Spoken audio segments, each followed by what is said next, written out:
안녕하세요. 방패 계열의 지원을 받아 제작되었음을 알려드립니다. 무책임한 픽은 드리지 않습니다. 좋은 정보로 본인의 후회 없는 선택을 하세요. 네체. 지난 라운드 원정 경기에서 제노아에 패하며 연패를 벗어나지 못했습니다. 시즌 초반 탄탄한 수비를 바탕으로 한 선수비의 후역습으로 중위권을 꾸준히 유지했던 팀이었는데 시즌이 진행될수록 부진이 길어지고 있습니다. 피콜리와 산소네 등이 나서는 이선이 크리스토비치의 뒤를 잘 지원하지 못했고 콩그라시치의 수비 영향력도 줄었습니다. 포렌티나. 이번 시즌 컵 대회에서 순항 중인 것을 비롯해 리그에서도 잘하며 4위권을 유지 중이었습니다. 그러나 사수올로 원정 패배를 비롯해 3경기에서 승점 1점 추가에 그치며 순위가 추락했습니다. 그래도 지난 라운드에서 리그 선두인 인테르를 경기 내내 밀어붙이는 모습은 인상적이었습니다. 덩컨과 멜로, 보나벤투라 등 중원 경기력이 살아났습니다. 홍 박사 의견. 포렌티나의 승리를 봅니다. 네체는 홈에서도 최근 승점 추가에 어려움을 겪고 있는데 공수 밸런스가 무너진 모습입니다. 중원의 확실한 우위를 가져가며 경기를 지배할 것이고 벨트랑과 곤잘레스, 이코네가 찬스를 골로 연결할 수 있는 원정팀이 승리하고 부진에서 먼저 벗어날 것입니다. 엠폴리. 지난 라운드 원정 경기에서 리그 선두였던 유벤투스에 패하지 않았습니다.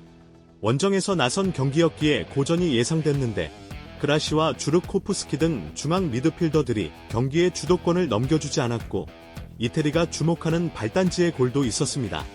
강등권에 처져 있긴 하지만 최근 두 경기에서 승점 4점을 따내며 중위권 도약을 노리고 있습니다. 제노아.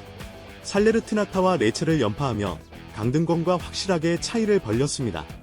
레체 전에서는 상대의 거친 공세에 고전했지만 이태리 국대 공격수인 레테기의 골 외에 또 교체로 피치를 밟은 에쿠반이 중요한 골을 터뜨렸습니다.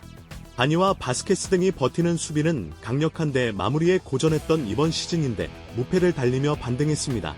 홍 박사 의견. 접전을 봅니다. 중원의 경기력 향상과 함께 엠폴리의 최근 흐름이 좋아진 건 사실입니다. 그러나 제노아는 마리노브스키와 소수비 등 엠폴리의 중원에 밀리지 않는 위력적인 중원 듀오를 보유했습니다. 상대의 공세를 어느 정도 막아낼 수 있고 수비로 분위기를 내주지 않을 제노아가 승점 1점을 챙길 것입니다. 우디네세. 볼로냐를 홈에서 완파하며 분위기를 타는 것으로 보였지만 그 이후 나선 4경기에서 승점 1점 추가에 그쳤습니다. 탈란타와 밀란, 라치오 등 우승 경쟁팀들을 만난 것도 사실이지만 그래도 분위기를 이어가지 못했습니다. 단 홈에서는 꾸준히 골을 뽑아내는 것은 물론이고 경기력도 나쁘지 않기에 연패 탈출을 노립니다.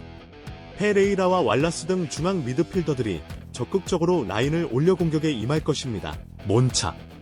콜파니의 결승골이 터지며 사수올로에 승리했습니다.